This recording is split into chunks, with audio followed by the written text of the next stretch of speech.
Use మా ద్రాక్ష చెట్లు అయితే పూత చేసింది చూడండి ఫ్రెండ్స్. చూడండి బుల్లి బుల్లి కాయలు ఉన్నాయి. నాకైతే చాలా హ్యాపీగా ఉంది. ఆ హ్యాపీనెస్ మీకు పంచుకోవాలనేసి మీకు వీడియో అనేది పెడుతున్నాను ఫ్రెండ్స్. ప్లీజ్ లైక్ చేయండి. చూడండి పైనంతా కూడా పూత ఉంది చూడండి ఫ్రెండ్స్. ఈ విధంగా స్టార్ట్ అవుతుంది పూత. ఈ పూత అనేది ఎలా స్టార్ట్ అవుతుందంటే చూడండి, ఫస్ట్ పెద్ద కాయలు ఉన్నాయి, అక్కడక్కడ పెద్ద ద్రాక్షలు ఉన్నాయి.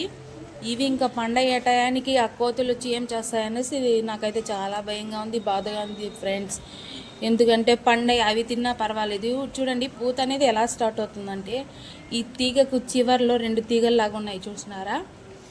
ఆ తీగకు చూడండి ఫ్రెండ్స్ ఒక పూతలాగా స్టార్ట్ అయినది. అలా అక్కడి నుంచి స్టార్ట్ అవుతుంది ద్రాక్ష తీగలు అనేది. అక్కడ స్టార్ట్ అయ్యి గుత్తులు గుత్తులుగా మనకు పూస్తాయి. నేనైతే నాకు లైక్ అనేది చేయండి, సబ్స్క్రైబ్ చేయండి ఫ్రెండ్స్. ఇంకా మంచి మంచి వీడియోస్ పెడతాను. ఇంతవరకు మీరు లైక్ చేస్తున్నారు, అభిమానిస్తున్నారు, ఆదరిస్తున్నారు. ఇలా ఇంకా ఆదరించాలి, అభిమానించాలని కోరుతున్నాను. Please like, share, subscribe. Thank you friends.